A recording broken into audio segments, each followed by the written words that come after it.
for our book feature this morning, we chat to Eastern Cape-based author and growth public speaker, Sir Daniel Mbali. His motivational book is titled Think Ahead to Be Ahead, Lessons from an African Hustler. In this book, Sir Mbali focuses on uplifting young Africans from the townships and rural areas through mindset growth and a better way to approach the world as a hustler. Well, Sir Mbali joins us now via Zoom to help us dissect this offering further. Sir Mbali, a very good morning. Thank you so much for joining us. Welcome. Sawona bhuti. Molo baba kunjani? Ngiyaphila kunjani baba? You know, it's right, Baba. Thank you so much for joining us. First of all, how did you see a need and a gap in the market for a book such as this one? Check here. I grew up in the townships, okay? So in the township, you get a lot of angry souls. I mean, people who suffer from regrets, you know? The actual people that deserve to appear in the show, I blow it because they blew up their opportunity, they blew up the chances, they blew up their profits. So, so this thing all because it all happens because they did not plan ahead.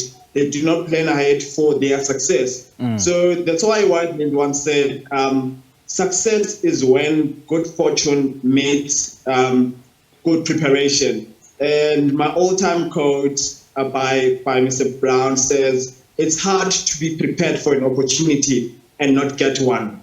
Right. But it's painful it's painful and not to get an opportunity, but be prepared. But it's more painful when you get the opportunity and it's not prepared.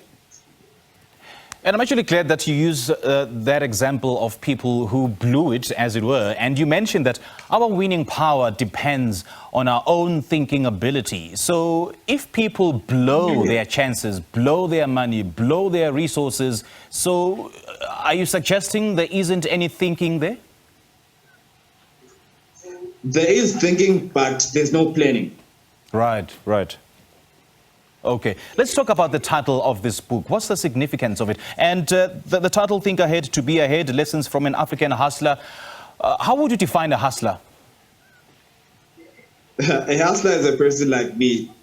I will speak from the corners, making sure that they get bread on the table. The guys from the boardrooms that are making sure that they feed their families. The guys that are fearlessly so that approach each and every opportunity so that they can better their lives. That's a hustler. A person that gets things done for the other person to be well as well.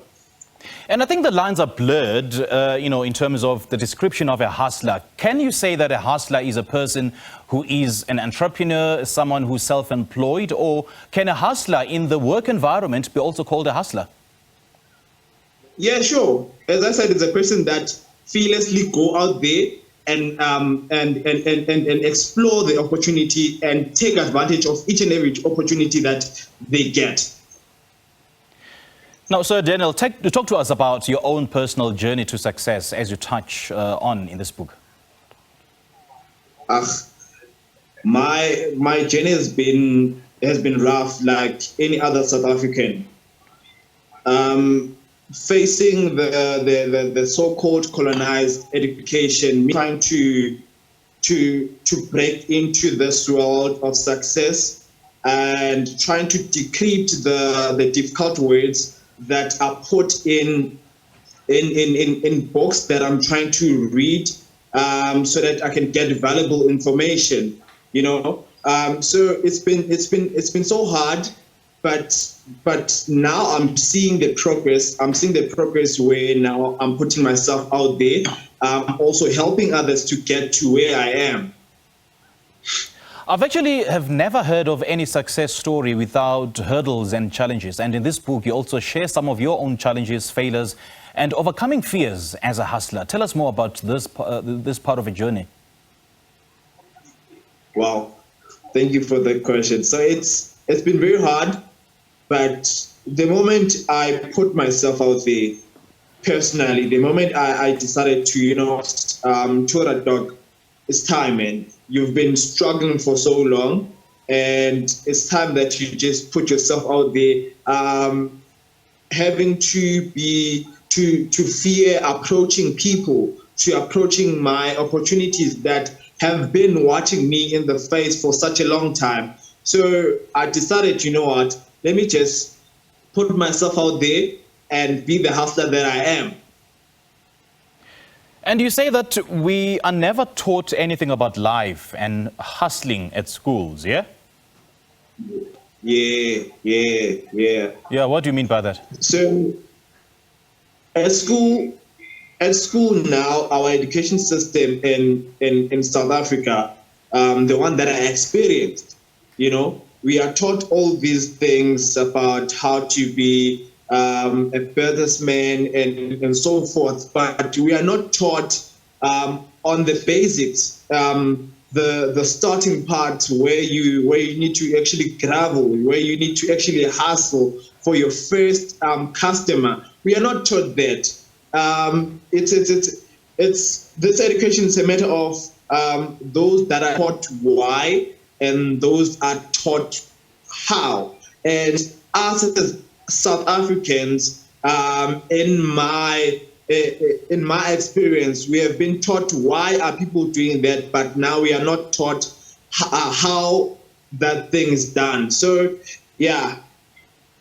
What could the remedy possibly be? I mean, you say that we never taught about, to stand up for yourself and be an entrepreneur. So what should, the remedy be? How should we go about correcting that?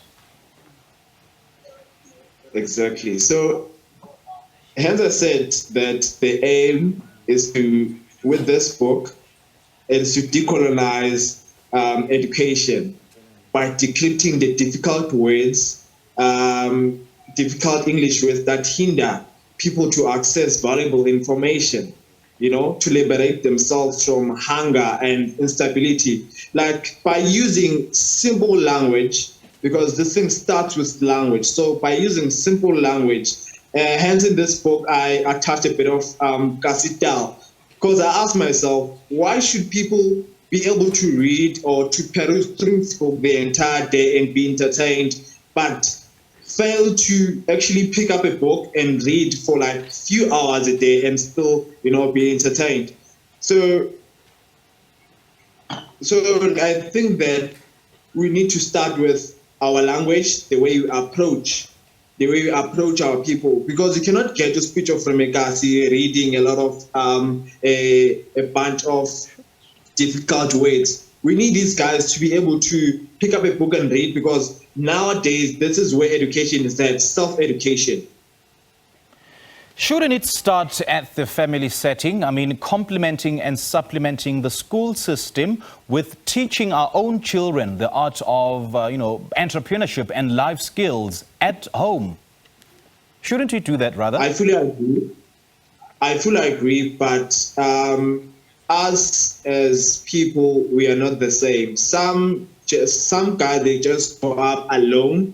Some guys, they just grow up in a family where they are neglected by their own family members because of this society that is now alcohol based and all that thing. So if you want to be unique, trying to change the situation back at home, you cannot implement the same situation that is suppressing you, because already these people are captured by a certain system that, you should be poor, you should be mediocre. So if you want to break boundaries, just exactly like me, I didn't learn anything from my home other than the principle on how to carry yourself as a child. But all the information that I think that I know about success, it is the information that I got by going out there and actually putting myself out there and availing myself for information, All right. Unfortunately, we're out of time, Daniel. So how are you reachable and where can you get a copy?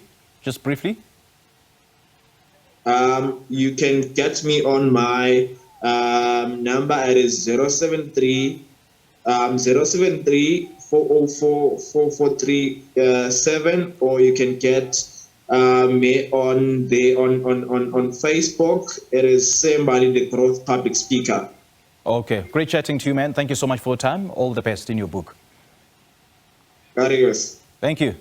Well, that was Saturday morning guest author Sir Daniel Mbali, and he's been unpacking his book titled Think Ahead to Be Ahead.